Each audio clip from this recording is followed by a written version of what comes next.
नमश्री वर्धमानाय निरधोत्कलिलात्मने सालोकानां त्रिलोकानां यद विद्या दर्पणायते। आचार्य श्री, एक जिज्ञासा और है। दुनिया बहुत तेजी से बदल रही है, हम ग्लोबलाइजेशन के दौर में आ चुके हैं। जैन समाज ठहर कर साधना करने में विश्वास करता है। 21वीं सदी में भगवान महावीर के सिद्धांतों को प्रासंगिक बनाए रखने के लिए श्रमण श्रावक चर्या में किन परिवर्तनों की आवश्यकता महसूस करते हैं? ठहराव ही शांति है, भागने की कोई आवश्यकता नहीं है। तीर्थंकर आदिनाथ से लेकर के महावीर स्वामी तक ने जो भी उपदेश श्रवणचर्या का निर्देश दिया है, वह साधना की तप्त भट्टी में अपने आप को तपाया है। उसके उपरांत यह आचरण प्रस्फुटित हुआ है। इसमें वर्तमान में दिगंबर साधु कोई भी परिवर्तन नहीं कर सकते और न उसमें कोई बाधा भी है। जो तीर्थंकर आदिनाथ भगवान आज से करोड़ों वर्ष पूर्व इस नग्न मुद्रा में रहते थे, आज इस पंचम काल में भी मैं रह रहा हूं, कहीं कोई बाधा नहीं है। भगवान महावीर स्वामी वो उन्होंने इसी वेश को स्वीकार किया और उसी प्रकार 24 घंटे में एक बार करपात्र में भोजन करके अपने जीवन को जिया। आज मैं भी उसी चर्या को एक बार करपात्र में भोजन करके निभा रहा हूं, कहीं पर भी कोई व्यवधान नहीं है। उसके उपरांत आचार्य समंत्रभद्र हुए, आचार्य पुष्पदंत हुए, आचार्य भूतबली हुए, ये सारे के सारे आचार्य हुए, आचार्य मानतुंग हुए। उन सभी लोगों ने केशलोच भी किया। आज मैं भी उस परिस्थिति में केशलोच करके अपनी साधना कर रहा हूं, कटिंग कराने की कोई आवश्यकता नहीं है। ये साधना है व्यवहारिक। अहिंसा का पालन कर रहे हैं, सत्य का पालन कर रहे हैं, अचोर का पालन कर रहे हैं, ब्रह्मचर्य का पालन कर रहे हैं, अपरिग्रह के साथ रह रहे हैं, फिर भी जीवन आनंद से चल रहा है। इसलिए उनकी चर्या में हमें कोई परिवर्तन करने की आवश्यकता नहीं है। बस अपने आप को समता के साथ स्वीकार करते हुए, हे महावीर प्रभु, हे आदिनाथ प्रभु, जितनी मेरी क्षमता है उतने आपके आचरण का पालन करूंगा। आपकी कृपा की बरसात होती रहे कि एक दिन आपकी जैसी साधना को स्वीकार करके जिस स्थान पर आप विराजमान हैं, उस स्थान पर हमें भी विराजमान होने का अवसर मिल जाए। इसलिए हम आपकी चर्या में परिवर्तन नहीं करना चाहेंगे, आपकी चर्या का परिपालन करना चाहेंगे। यही आशीर्वाद, यही कृपा दृष्टि आपकी चाहेंगे, परिवर्तन नहीं स्वीकृति। आचार्य श्री, भगवान ऋषभदेव जब अपने पुत्रों को राजपाट सौंपकर चले गए, उसके बाद उनके बीच में महासंग्राम भी हुआ, चक्रवर्ती बनने की होड़ भी रही। मेरा प्रश्न यह है कि वर्तमान परिप्रेक्ष्य में YouTube पर, तमाम मीडिया चैनल्स पर कुछ संतों को राजनीति के विषय में बोलते देखते हैं, राजनीतिक विचारधारा का समर्थन या विरोध करते देखते हैं। ये कहां तक समीचीन है? जैन दर्शन के 24 तीर्थंकर राज परिवार से आए, इसलिए संपूर्ण राजनीति का उन्हें ज्ञान था। उसमें कितनी क्रूरता है, कितनी उठापटक है, कितनी अनीति है, कितनी वैमनस्यता है, कितनी दुश्मनी है, कितना राग द्वेष है, सारी चीजों का उन्हें ज्ञान था। इसीलिए उन्होंने राजनीति को छोड़ करके जब संन्यास धारण किया तो राजनीति के बारे में कोई भी वक्तव्य नहीं दिया। राजनीति से मुक्त होकर के धर्म नीति में प्रवेश कर गए। इसलिए समाज को केवल धर्म का उपदेश दिया, आत्म कल्याण का उपदेश दिया, परस्पर में सौहार्द का उपदेश दिया। वर्तमान में जो साधक राजनीति पे उपदेश देते हैं उनकी अपनी मंशा है। इसलिए पक्ष और विपक्ष दोनों के बारे में न बोल करके निष्पक्ष केवल धर्म और सदाचरण के बारे में बोले, ताकि वैमनस्यता का जागरण न हो। सौहार्द के सितार पर सद्भाव का संगीत बजता रहे, ऐसे संतत्व अपने वक्तव्य को निकाले, धर्म की नीति बनाए, नियत अच्छी रखे, नियंता सब काम अपने आप ही अच्छा कर देगा। अपने को कोई विकल्प करने की आवश्यकता नहीं है। आचार्य श्री, 42.5 साल हो गए आपको घर से निकले हुए। इतने लंबे सन्यास के जीवन में, इतने लंबे दिनचर्या के जीवन में कोई ऐसी घटना जिसे संत जीवन की सबसे बड़ी चुनौती के रूप में आप याद करते हो? गुरु की कृपा, प्रभु की कृपा, समाज की सेवा ऐसी रही कि मुझे किसी भी चुनौती का सामना नहीं करना पड़ा। मैंने तो केवल धर्म को चुना है, आचरण को चुना है, उसी चुनाव हुई चीज का पालन कर रहा हूं। आज तक कोई चुनौती आई नहीं। कोविड का दौर देखा आपने, हम सब ने भी देखा, हमारे जीवन बदल गए, हमारे सोचने के तरीके बदल गए। कोविड के दौर में इस चर्या का पालन कैसा था, वो कालखंड कैसे निभाया उस समय में? कोविड का काल सर्वश्रेष्ठ साधना का काल रहा मेरा। वाह। इस कोविड के काल में ही करीब 700 किलोमीटर पद यात्रा की। कहीं पर किसी चर्या में कोई भी व्यवधान उत्पन्न नहीं हुआ। जब इंसान धर्म के नियम का और प्रायः कुछ राजनीतिक नियम का भंग करता है तो कहीं ना कहीं परेशानी हो जाती है।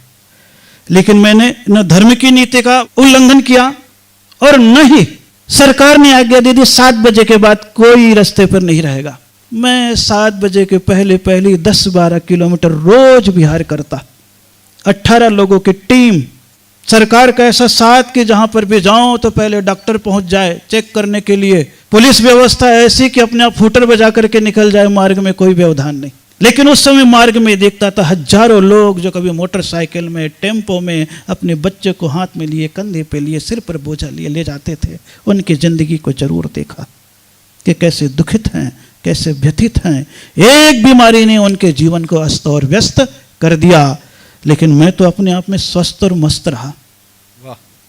फिर पूज्य गुरुदेव के पास वहां पर पहुंच गया, पुष्पगिरी तीर्थ, वहां पर भी रहा तो बाहर के सारे नियम का पालन करते हुए रहा। कोई आया नहीं, कोई गया नहीं, तो वहां चर्या, साधना, सामयिक, स्वाध्याय और विधानों का लेखन और अच्छे तरीके से हुआ। इसलिए मैं कोविड को कोई भी दोष नहीं दूंगा। कोविड तो मेरे लिए कोविड बना दिया। क्या बना दिया मुझे? कोविड बना दिया, और जानकार बनाया, और अध्येता बना दिया, और अनुभव का मूलक बना दिया। ये कोविड का जीवन अगर ये समाज जीने लग जाए तो प्रतिस्पर्धा की दौड़ खत्म होने लग जाएगी। उस समय 2000-7000 रुपए में इनका पूरा काम चल जाता था। यातायात बहुत कम हो गया था, पर्यावरण भी शुद्ध हो गया था, प्रदूषण भी कम हो गया था, पूरे परिवार में थोड़ी एकता भी आ गई थी, संसार की वास्तविकता का भी पहचान हो गई थी कि जेब में लाखों रुपए पड़े हैं लेकिन मृत्यु से कोई भी बचा नहीं सकता है। उस समय परमात्मा का ध्यान भी ज्यादा हो गया था। तो कोविड के समय जो आपने आचरण स्वीकार किया, उस आचरण को फिर से स्वीकार कर लो, तो फिर इस देश में न तो कोई गरीबी रहेगी, न कोई परेशानी रहेगी, न कोई उलझने रहेगी, न कोई अशांति रहेगी। हाँ, थोड़ा सा प्रतिस्पर्धा की दौड़ में व्यापार वगैरह का जो अंतर पड़ा है वो भी चल जाएगा, लेकिन कोविड के दौर में मुझे कोई परेशानी नहीं, बड़ा आनंद ही रहा है। उन दुखी को देख करके मन में और वैराग्य भाव दृढ़ हुआ है कि जिंदगी में कब कौन सी स्थिति आ जाए। इसलिए सावधान, अच्छे हो तो भी समर्थ रहो, दूसरे का उपकार कर दो, और खराब हो परमात्मा से कहो जो आपने दिया सहजता से स्वीकार है, शांति से समय को गुजार लो, तो आपके जीवन में कोई परेशानी और उलझने आने वाली नहीं है। इसलिए कोविड में भी अच्छी ही अनुभूति हुई मुझे 2 साल तक, खराब अनुभूति कहीं पर भी नहीं। समाज की भीड़ में जाता तो उलझने होती, लेकिन पहाड़ों पे था, आनंद के साथ साधना में रहा।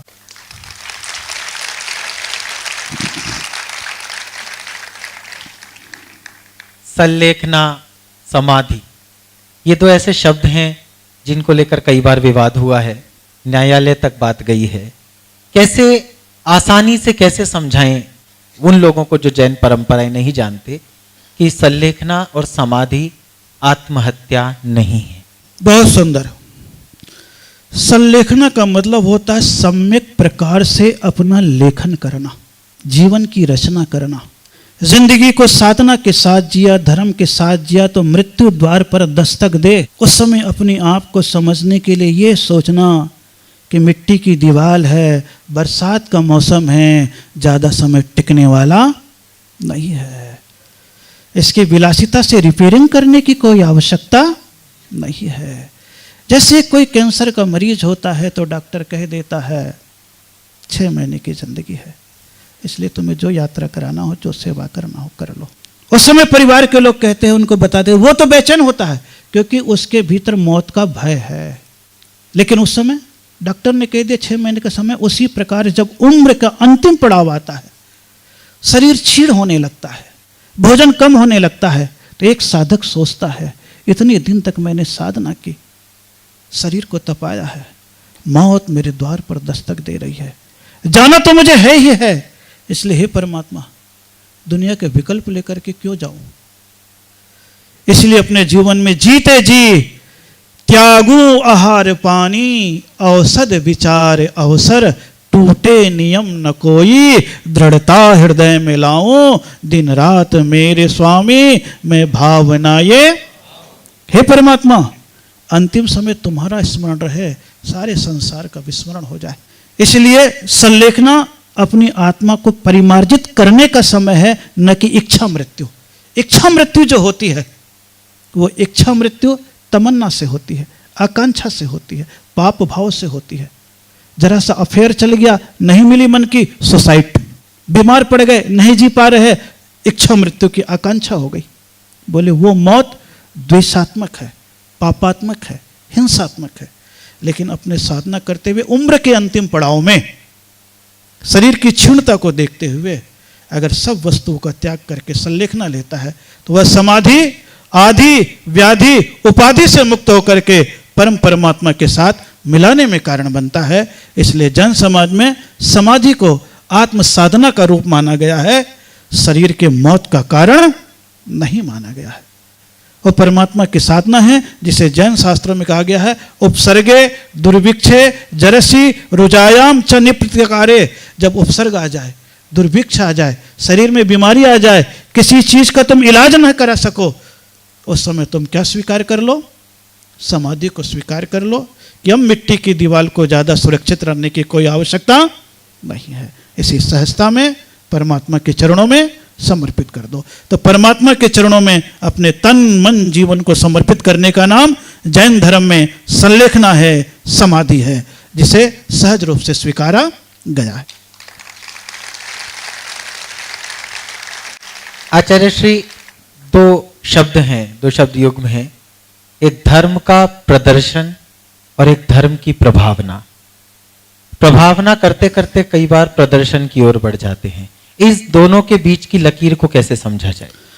अपनी पहचान बनाने के लिए धर्म का उपयोग करता है, वह प्रदर्शन करता है, और महावीर के सिद्धांत के उपयोग करने के लिए, उसके विस्तार करने के लिए जो धार्मिक आचरण समाज में देता है वह धर्म की प्रभावना है।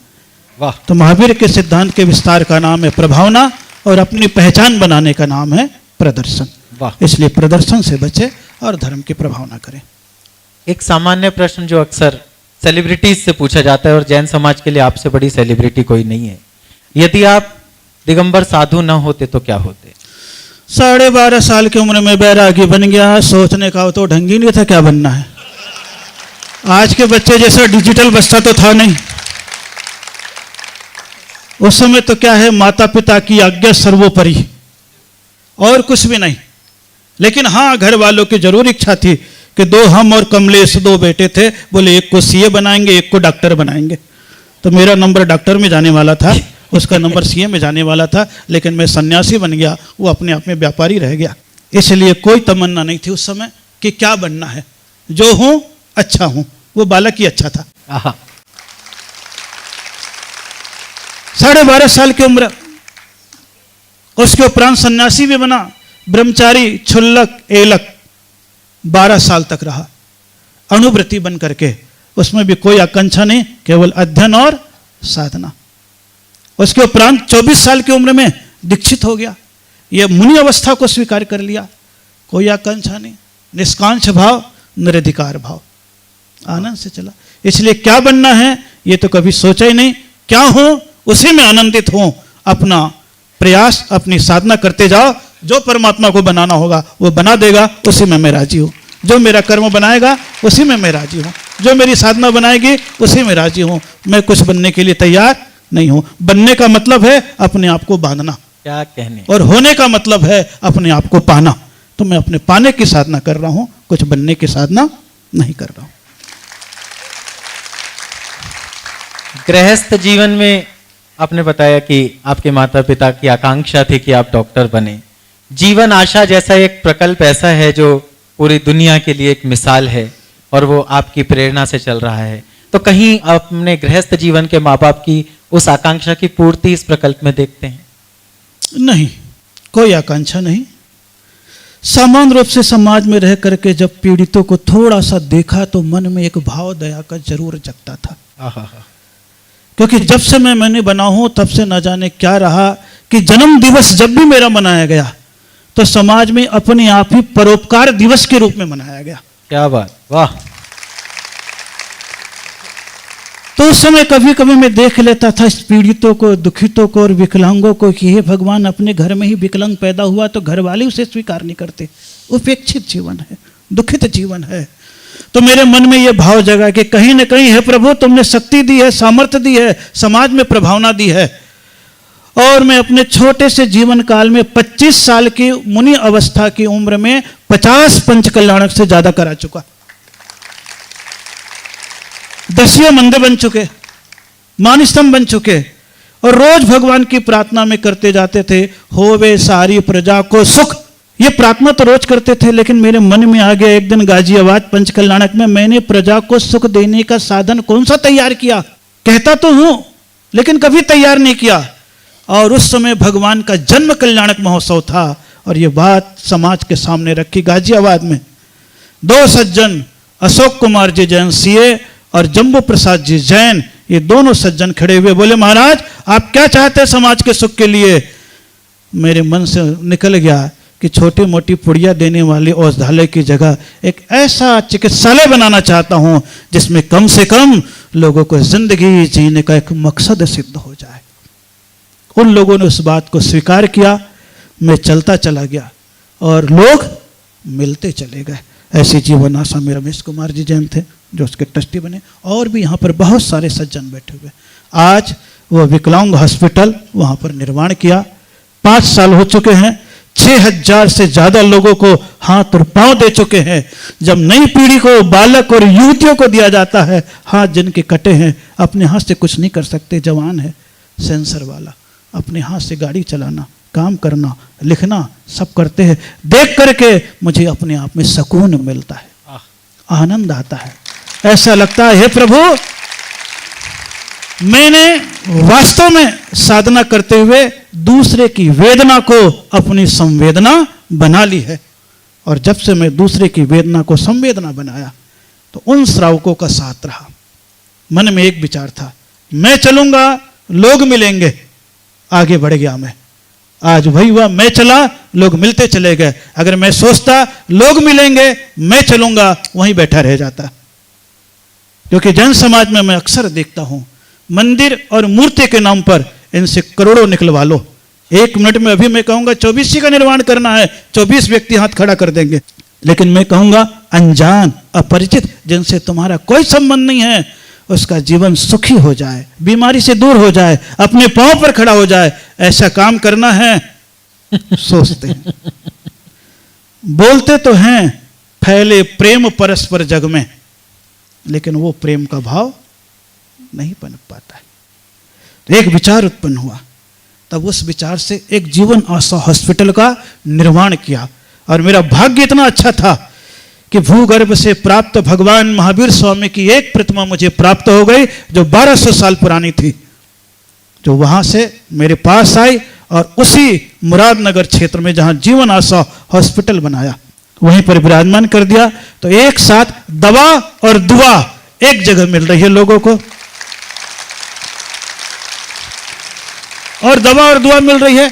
करीब 300 लोगों को रोजगार भी दे दिया गया है, वही संस्था के माध्यम से जो कारपोरेट जगत के लोग होते हैं।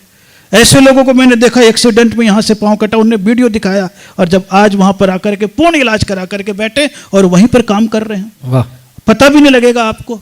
तब देख करके लगा नहीं, ये काम भी समाज में होना चाहिए। क्योंकि जन समाज में 16 कर्ण भावना में 3 भावनाएं विशेष कह दी गई थी। दरस विशुद्धि धरे जो कोई, वो मंदिर का प्रतीक था। ज्ञानाभ्यास करे मन माही, ये शिक्षा का प्रतीक था। और निस्दिन भैया व्रत करैया, ये सेवा का प्रतीक था। ये तीनों प्रतीकों को लेकर के आगे बढ़ता चला गया हूं। फिर और थोड़े से भाव जगे कि जब इतने सारे इलाज आप कर ही रहे हो और आगे बढ़ना है, जो महामारी का रूप धारण कर रहा है कैंसर की बीमारी, तो क्यों ना एक कैंसर के इलाज का भी एक केंद्र वहां पर स्थापित किया जाए। तो अब इस साल आगे बढ़ते बढ़ते हो सकता है सन 2025 20 मई स्थापना दिवस से पहले पहले कैंसर निदान केंद्र का एक थेरेपी तक का तो प्रारंभ, या जो भी चीज प्रारंभ होगी, कैंसर का इलाज भी वहां पर प्रारंभ कर दिया जाए, ताकि लोगों को सेवा मिले, चिकित्सा मिले, करुणा मिले। तो उस भाव के साथ चला, तो एक प्रकल्प लेकर के चला। ये योजना मेरी नहीं, ये संयोजना है। योजना तो श्रावक बनाता है, आगे बढ़ाता है, मैं उसमें निमित्त कारण बन जाता हूं। मैं कुछ भी नहीं करता हूं, मैं तो केवल सद्भावग्रस्त लोगों को अभावग्रस्त लोगों से मिला देता हूं कि तुम्हारे पास अतिरिक्त जो बह रहा है तुम्हारे घर के व्यसनों में जाए, उससे बढ़िया तुम ऐसे सेवा के कार्य में लगा दो ताकि दूसरे के जीवन के उत्थान में कारण बन क्या जाए। बात। बस इतना सा कार्य करते हुए आगे बढ़ रहा हूं, परमात्मा की साराधना के साथ आगे बढ़ रहा हूं, क्योंकि उन विकलांगों को देख लिया, उन्हें आपकी सहानुभूति की कोई जरूरत नहीं है, आपके सहयोग की जरूरत है। क्या बात। सहानुभूति में तो तुम ऐसे हो, एक क्षण का दुख है, और सहयोग का अर्थ है मैं भी तुम्हें योग्य बनाना चाहता हूं, क्योंकि विकलांगता शारीरिक त्रुटि है, कुछ भी नहीं है, सहजता से दूर भी हो जाता, और जिसका कर्मोदय हो कुछ भी नहीं किया जा सकता। तो एक भाव के साथ आगे बढ़ा ताकि जैन समाज का एक अस्तित्व सेवा के रूप में स्थापित हो, यही मेरी भावना है, बाकी चीजें समय की बात है। जैन समाज के बहुत सारे नियम हैं, और हम लोग जो बचपन से यह विधि ठाड़ो होए के प्रथम पढ़े जो पाठ से जीवन शुरू करते हैं, दिन की शुरुआत करते हैं, उनके पास बिना कुछ कहे बहुत सारे अनुव्रत, बहुत सारे नियम आ जाते हैं। ऐसा कौन सा एक नियम है जो आप पूरे विश्व को जैन समाज की ओर से भेंट देना चाहेंगे? एक ही सूत्र केवल देना चाहता हूं जो भगवान महावीर स्वामी का है, परस्परोपग्रहो जीवानाम। परस्पर में एक जीव दूसरे जीव का उपकार करे, यह उपकार ही तुम्हारा सबसे बड़ा नियम है। और उसका उपकार में रात्रि भोजन त्याग करते हो तो उस कीटाणुओं के प्रति उपकार है, जमीकंद का त्याग करते हो उस जीवाणुओं की रक्षा है, परमात्मा के मंदिर जाने का संकल्प करते हो तुम्हारी संस्कृति की सुरक्षा है, शिक्षा का नियम ले लेते हो किसी को पढ़ाने लिखाने का तो ज्ञान दान तुम्हारे है, नियम है, मरीज को औषधि लगा देते हो, मलहम लगा देते हो, वो तुम्हारा औषध दान है, कई भूखे को भोजन करा देते हो, वो तुम्हारा आहार दान क्या, अन्न दान हो जाएगा। सभी प्रकार का जो नियम आपके जीवन में स्वीकृत हो, परस्परोपग्रह हो, जिसमें दूसरे का उपकार होने लग जाए और अपने भीतर पवित्रता का जागरण होने लग जाए, वह नियम को स्वीकार करें। बाकी तो जेएनयू के नियम सब मालूम है, इसलिए कह दे ई विधि ठाणो हो के, खड़े हो करके, क्योंकि बैठ करके तो प्रमाद रह जाता है, लेकिन खड़े होने में दौड़ने का एक अभ्यास हो जाता है। लेट करके आदमी और आलसी होता है, बैठ जाए तो थोड़ा सक्रिय होता है, और खड़ा हो जाए तो दौड़ लगा देता है। आपके जीवन में संकल्प के रूप में जो आपका संकल्प हो, कोई बंधन नहीं, लेकिन जिससे पर का उपकार हो, जीवों की सुरक्षा हो, अहिंसा का विस्तार हो, करुणा का विस्तार हो, परस्पर में सौहार्द का जागरण हो, उस नियम को आप स्वीकार करें। वही मेरा नियम है, वही मंगलमय महावीर स्वामी का आशीर्वाद है। इसके अलावा और कुछ नहीं। बहुत नमन निवेदित करता हूं आपके चरणों में। आपने बहुत सहजता से और बहुत रोचक तरीके से सब प्रश्नों के उत्तर दिए। मैं एक दृश्य देख रहा हूं और अभिमान करना चाहता हूं इस दृश्य पर। इस दौर में मोबाइल सबके हाथ में है, ओटीटी आपके घरों पर है, पीवीआर्स खाली पड़े हैं, सिनेमा हॉल्स खाली पड़े हैं। डायरेक्टर्स को इस बात का डर है कि फिल्म बनाएंगे तो बॉक्स ऑफिस पर हिट होगी या नहीं। आज बहुत दिनों बाद किसी सिनेमा हॉल को हाउसफुल देख रहा हूं।